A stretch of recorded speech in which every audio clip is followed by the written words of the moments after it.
The Zoo Story is a one-act play by American playwright Edward Albee.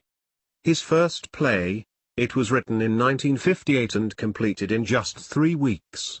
1. The play explores themes of isolation, loneliness, miscommunication as anathematization, social disparity and dehumanization in a materialistic world.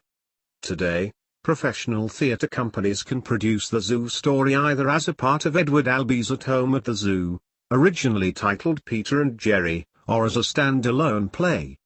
Its prequel, Home Life, written in 2004, however, can only be produced as a part of Edward Albee's At Home at the Zoo. Plot summary. This one-act play concerns 2 characters, Peter and Jerry, who meet on a park bench in New York City's Central Park. Peter is a wealthy publishing executive with a wife, 2 daughters, 2 cats, and 2 parakeets. Jerry is an isolated and disheartened man, desperate to have a meaningful conversation with another human being. He intrudes on Peter's peaceful state by interrogating him and forcing him to listen to stories about his life and the reason behind his visit to the zoo. The action is linear, unfolding in front of the audience in real time. The elements of ironic humor and unrelenting dramatic suspense are brought to a climax when Jerry brings his victim down to his own savage level. Eventually, Peter has had enough of his strange companion and tries to leave. Jerry begins pushing Peter off the bench and challenges him to fight for his territory. Unexpectedly, Jerry pulls a knife on Peter, and then drops it as initiative for Peter to grab. When Peter holds the knife defensively, Jerry charges him and impales himself on the knife. Bleeding on the park bench, Jerry finishes his zoo story by bringing it into the immediate present. Could I have planned all this? No.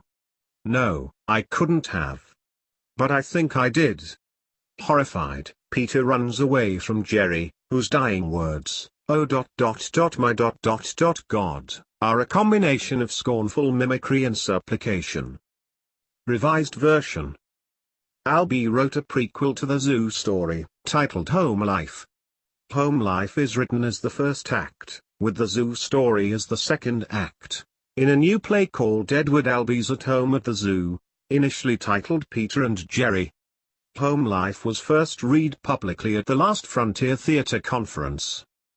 Christopher Wallenberg notes of the Zoo Story, over the years, he'd, Albee, always had a nagging feeling that something was missing from the pieces was, an encounter between 2 very different men on a Central Park bench. Albee explained, "The Zoo Story is a good play. It's a play that I'm very happy I wrote. But it's a play with 1.5 characters. Jerry is a fully developed, 3-dimensional character. But Peter is a backboard. He's not fully developed. Peter had to be more fleshed out." 7. In addition to discussions about his adding an act and a character nearly 50 years after writing the original play, the theater community was taken aback by Albee's announcement that he would no longer permit the Zoo Story to be produced by professional theater companies. He would only allow the 2-act play. The move has raised controversy within the theater community. Only non-professional and college theaters may produce the Zoo Story in its original version. Albee defended the change and the addition of a female character, Peter's wife. Albee noted the play was his to do with as he wanted.